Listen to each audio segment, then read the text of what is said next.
भस्मार्चन जय केतन जय जय केतन जय भयदापुन जय बिडदापुगने।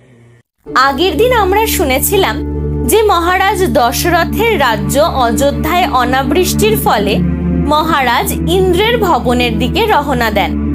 তারপর কি হলো তা আমরা আজকের পর্বে শুনব। দশরথ ইন্দ্রের ভবনে এসে পৌঁছান। তিনি ইন্দ্রকে আহ্বান করেন যুদ্ধের জন্য, কিন্তু বাকি দেবগণ বলেন যে রাজা আপনি শান্ত হন, ইন্দ্রদেব আপনার সাথে যুদ্ধ করবেন না, আপনি আপনার ক্রোধের কারণ বলুন।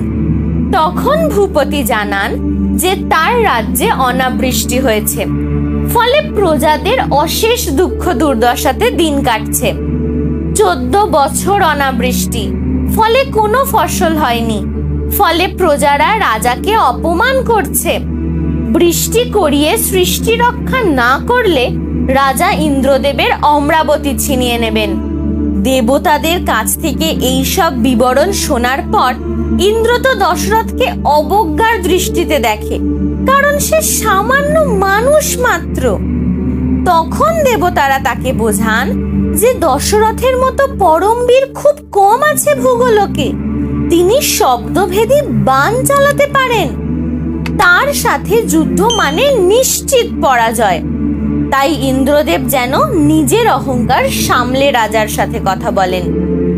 ইন্দ্রদেব দশরথকে জানান যে শনির দৃষ্টি পড়েছে রোহিণী নক্ষত্রের উপর, তাই জন্যই এই অনাবৃষ্টি। যদি শনির দৃষ্টি থেকে রোহিণীকে ছাড়াতে পারেন দশরথ, তবেই তার রাজ্যে মহাবৃষ্টি হবে। ইন্দ্রের কথা শুনে রাজা চললেন শনির গৃহে। রাজার ডাক শুনে শনি এসে দাঁড়াতেই শনির দৃষ্টি পড়ে রথের দড়ির উপর, ওর রথের দড়ি ছিঁড়ে যায়। ফলে আকাশ থেকে রথ ও তার 8টি ঘোড়া নিচে পড়তে থাকে। রাজাকে আকাশ থেকে তখন পড়তে দেখে জটায়ু নামের এক পক্ষী। দশরথের মতো ধর্মপরায়ণ মহারাজের এরম মৃত্যু হতে পারে না। তখন সে নিচে গিয়ে নিজের ডানা দুটি মেলে ধরে। দশরথ এসে তার ডানার উপর পড়ে। সেখানেই তিনি নিজের রথের সাথে অশ্বগুলিকে বাঁধেন ও নিজের রথের পতাকাটিও লাগিয়ে নেন। রাজা আবার স্বর্গের দিকে গমন করেন। কিছুটা উপরে উঠে এরপর রাজা জিজ্ঞাসা করেন যে আমার এই মহা বিপদের দিনে কে আমাকে রক্ষা করলো? আছাড় খেয়ে ভূমিতলে পড়তাম, কিন্তু এই দুঃসময় কে আমাকে প্রাণদান করলো? কোন দেশে থাকো তুমি? কাহার নন্দন তুমি? নিজের পরিচয় দাও। তখন পক্ষীরাজ বলেন যে আমার জ্যেষ্ঠ ভাই হলেন ভূপতি সোমপাতি, আমার নাম জটায়ু, আমি গরুর নন্দন, আমি গগনের উপরে অন্তরিক্ষে ঘুরি। রাজন, তুমি আছাড় খেয়ে পড়ছো দেখে আমি নিজের ডানা পেতে তোমাকে রক্ষা করতে এলাম।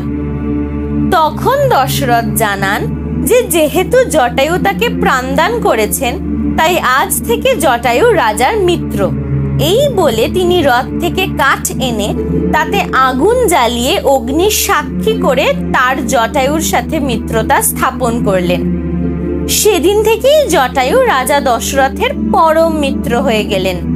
এই জটায়ুই পরবর্তীকালে মাতা সীতাকে বাঁচানোর চেষ্টায় রাবণের হাতে প্রাণ ত্যাগ করবেন ও শ্রীরামকে মাতা সীতাকে খোঁজার পথ দেখিয়ে দেবেন। এবার রাজা আবার চললেন শনির ভবনে। এবার রাজাকে দেখে শনিদেব ভীতিগ্রস্ত হন। তিনি বললেন যে রাজা, তুমি আমার দৃষ্টি থেকে মুক্তি পেলে কি করে? তুমি সূর্য বংশের অলংকার, যেই বংশে স্বয়ং নারায়ণ জন্ম নেবেন।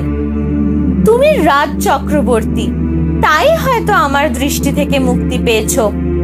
চোখ বন্ধ করে শনিদেব রাজা দশরথকে বলেন যে তার সামনে থেকে সরে তার পিছনে গিয়ে দাঁড়াতে, কারণ তার দৃষ্টি পড়লেই সবকিছু পুড়ে ছাই হয়ে যায়।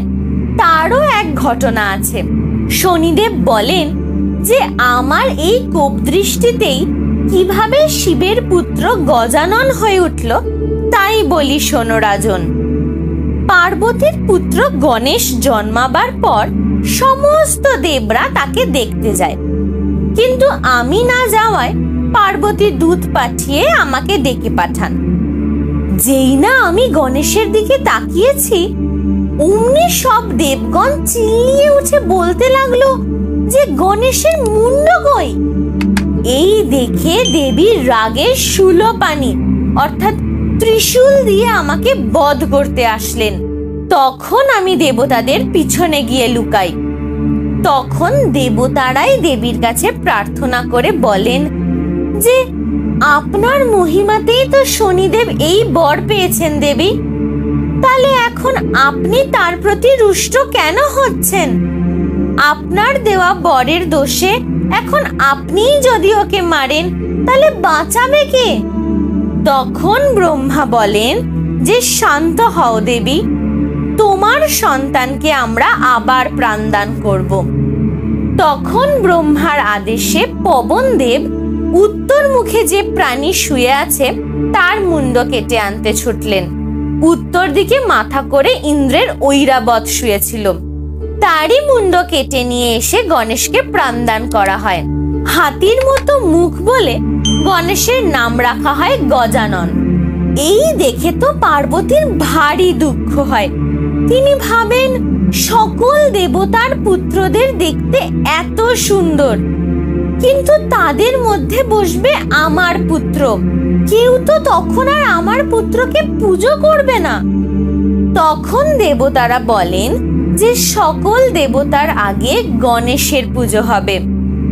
গণেশের পুজো না করে অন্য দেবতার পুজো করলে তাদের ধর্মনাশ হবে। গণেশের পুজো ছাড়া কোনো দেবতার পুজোই সম্পূর্ণ হবে না। এমন সময় ইন্দ্রদেব তো কাঁদতে লাগলেন। উচ্চৈশ্রবা ঘোড়া আর ঐরাবত হাতির জন্যই তো ইন্দ্রের নাম সুরপতি, কিন্তু এখন ঐরাবতের দেহ পড়ে আছে শুধু, তাহলে কিভাবে চলবে? তখন আবার ব্রহ্মার আদেশে পবনদেব গিয়ে পশ্চিম দিকে মাথা করে যে শ্বেতহস্তি অর্থাৎ সাদা হাতি শুয়েছিল তার শির কেটে আনেন ও সেই মাথা দিয়ে ঐরাবত প্রাণ ফিরে পেয়ে গৃহে গমন করেন। এই বলে শনিদেব তার গল্প শেষ করলেন ও দশরথকে জিজ্ঞেস করলেন যে তিনি কেন এসছেন এখানে। শ্রীরামের বংশ সূর্য বংশ, সেই বংশেই জন্ম বলে দশরথ বেঁচে গেলেন তার কোপ দৃষ্টি থেকে। তাই তিনি যা বর চাইবেন শনিদেব তাকে তাই দেবেন। তখন দশরথের কথায় শনিদেব রোহিণী থেকে তার দৃষ্টি ফিরিয়ে নেন, ফলে রাজার রাজ্যে আবার ঘোর বৃষ্টি নেমে এলো। এত বছর পর বৃষ্টি হলো টানা 7 দিন ধরে। চারিদিকে গাছ বেঁচে উঠল, ফল ফুলে গাছ ভরে গেল, নদ নদী জলে পূর্ণ হয়ে উঠল, জীবন প্রাণে ভরে উঠল চারিদিক। রাজা এইভাবে সুখে শান্তিতে রাজত্ব করতে থাকেন। দেখতে দেখতে রাজার 9000 বছর বয়স হয়ে যায়, কিন্তু রাজার সেই 750 রানীর মধ্যেও কেউ রাজাকে সন্তান সুখ দিতে পারে না। একদিন রাজা বনে গেলেন মৃগয়া করতে। হাতি ঘোড়া সবই রাজার সাথে সাথে চলছে। এই সময় হরিণ খুঁজতে খুঁজতে রাজা অন্ধকের তপবনে এসে পৌঁছান। সারা দিনের পরিশ্রমে রাজা ক্লান্ত হয়ে এক গাছের নিচে বসে বিশ্রাম করছিলেন। সেই সময় অন্ধক মুনির পুত্র সিন্ধু নদী থেকে কলসিতে জল ভরছিল। কলসিতে জল ভরার কুলকুল আওয়াজ শুনে রাজা ভাবেন যে নিশ্চয়ই কোনো হরিণী জল পান করছে। রাজা তো শব্দভেদী বাণের শিক্ষা জানতেন, তিনি সেই শব্দভেদী বাণ প্রয়োগ করেন। রাজা তখন উঠে হরিণীকে খুঁজতে ছুটে যান, কিন্তু গিয়ে দেখেন যে সেই বাণ বিদ্ধ হয়ে মাটিতে পড়ে আছে কোনো হরিণী নয়, স্বয়ং এক মুনি পুত্র। দশরথ নিজের হাত ভরে জল এনে মুনির মুখে দেন। মুনির চেতনা ফেরে, তাতে প্রাণ যায় যায় অবস্থা তার। দশরথ তো তখন বিলাপ করতে থাকেন, তার এই অবস্থা দেখে সিন্ধুমুনি তাকে আর অভিশাপ দেন না। তিনি বলেন, কপালে যা থাকে তা খণ্ডন করা যায় না। পূর্ব জন্মে আমি ছিলাম রাজকুমার, তখন আমি শুধুই পাখি মারতাম। তো একদিন একটা গাছের ডালে দুটি পাখি পাশাপাশি বসেছিল, তখন তাদের একজনকে আমি মেরে ফেলি। সে আমাকে অভিশাপ দেয় যে পরের জন্মে আমার সাথেও এরম হবে। সেই পাখির অভিশাপ ব্যর্থ হলো না। রাজা, তোমার বাণে আমার মৃত্যু হলো। কি লাভ হলো তোমার আমাকে মেরে? আমার অন্ধ পিতামাতা বেলের বনে বসে আমার জন্য অপেক্ষা করছেন। আমি না থাকলে তারা যে আজই মারা যাবেন। মৃত্যুর আগে যদি তাদের আমি একবার দেখতে না পাই, তাহলে তারা তো পুত্র শোকেই মারা যাবেন। কে তাদের এখন দেখাশোনা করবে রাজন? ফল এনে দেবে কে? আমার মৃত্যুর সাথে সাথে যে তাদেরও মৃত্যু হবে। রাজা, তুমি আমাকে তাদের কাছে নিয়ে চলো। এই বলতে বলতেই সিন্ধুমুনি নিজের প্রাণ ত্যাগ করেন। মৃত মুনিকে নিয়ে রাজা এসে পৌঁছান অন্ধক মুনির কাছে। এবার অন্ধক মুনি রাজাকে দেখে কি করেন তা আমরা জানবো পরের পর্বে। আজ তবে এতটাই। ভালো লাগলে লাইক, শেয়ার, সাবস্ক্রাইব করতে ভুলবেন না যেন।